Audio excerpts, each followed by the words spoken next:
बाबा साहब भीमराव अंबेडकर ने कहा था, छुआछूत गुलामी से भी बदतर है। अंबेडकर जी बड़ौदा के रियासत राज्य द्वारा शिक्षित थे, उनकी सेवा करने के लिए बाध्य थे। उन्हें महाराजा गायकवाड़ का सैन्य सचिव नियुक्त किया गया, लेकिन जातिगत भेदभाव के कारण कुछ ही समय में उन्हें यह नौकरी छोड़नी पड़ी। उन्होंने इस घटना को अपनी आत्मकथा वेटिंग फॉर अ वीजा में वर्णित किया। इसके बाद उन्होंने अपने बढ़ते परिवार के लिए जीविका साधन खोजने के पुनः प्रयास किए, जिसके लिए उन्होंने लेखाकार के रूप में व एक निजी शिक्षक के रूप में भी काम किया और एक निवेश परामर्श व्यवसाय की स्थापना की। किंतु ये सभी प्रयास तब विफल हो गए जब उनके ग्राहकों ने जाना कि ये अछूत हैं। 1918 में ये मुंबई में Sydenham college of commerce and economics में राजनीतिक अर्थशास्त्र के प्रोफेसर बने। हालांकि वे छात्रों के साथ सफल रहे, फिर भी अन्य प्रोफेसरों ने उनके साथ पानी पीने के बर्तन साझा करने पर विरोध किया। भारत सरकार अधिनियम 1919 तैयार कर रही साउथबरो समिति के समक्ष भारत के एक प्रमुख विद्वान के तौर पर अंबेडकर जी को साक्ष्य देने के लिए आमंत्रित किया गया। इस सुनवाई के दौरान अंबेडकर जी ने दलितों और अन्य धार्मिक समुदायों के लिए पृथक निर्वाचिका और आरक्षण देने की वकालत की। 1920 में बम्बई से उन्होंने साप्ताहिक मूकनायक के प्रकाशन की शुरुआत की।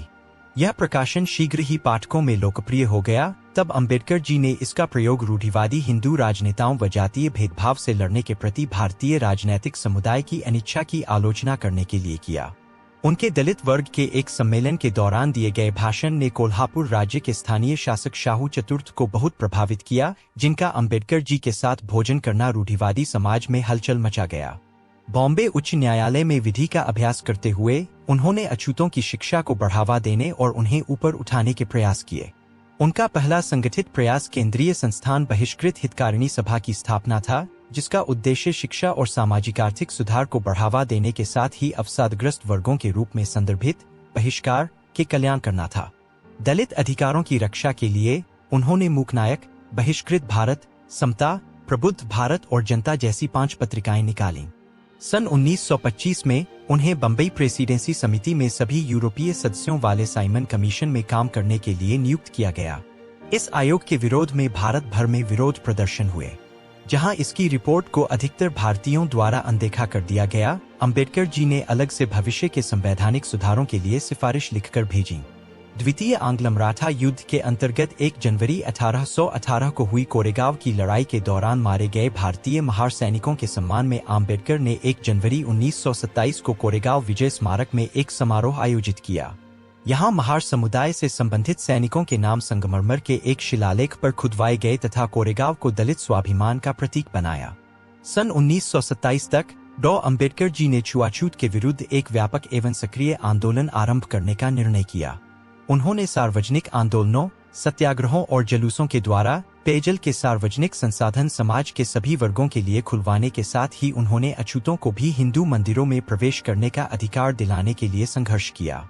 उन्होंने महाड़ शहर में अछूत समुदाय को भी नगर की चवदार जलाशय से पानी लेने का अधिकार दिलाने के लिए सत्याग्रह चलाया। 1927 के अंत में सम्मेलन में अंबेडकर जी ने जाति भेदभाव और छुआछूत को वैचारिक रूप से न्यायसंगत बनाने के लिए प्राचीन हिंदू पाठ मनुस्मृति, जिसके कई पद खुलकर जातीय भेदभाव व जातिवाद का समर्थन करते हैं, की सार्वजनिक रूप से निंदा की और उन्होंने औपचारिक रूप से प्राचीन पाठ की प्रतियां जलाईं। 25 दिसंबर 1927 को उन्होंने हजारों अनुयायियों के नेतृत्व में मनुस्मृति की प्रतियों को जलाया। इसकी स्मृति में प्रतिवर्ष 25 दिसंबर को मनुस्मृति दहन दिवस के रूप में आम्बेडकरवादियों और हिंदू दलितों द्वारा मनाया जाता है। 1930 में आम्बेडकर ने 3 महीने की तैयारी के बाद कालाराम मंदिर सत्याग्रह आरंभ किया। कालाराम मंदिर आंदोलन में लगभग 15,000 स्वयंसेवक इकट्ठे हुए, जिससे नासिक की सबसे बड़ी प्रक्रियाएं हुईं। जुलूस का नेतृत्व एक सैन्य बैंड ने किया था। स्काउट्स का एक बैच, महिलाएं और पुरुष पहली बार भगवान को देखने के लिए अनुशासन, आदेश और दृढ़ संकल्प में चले गए थे।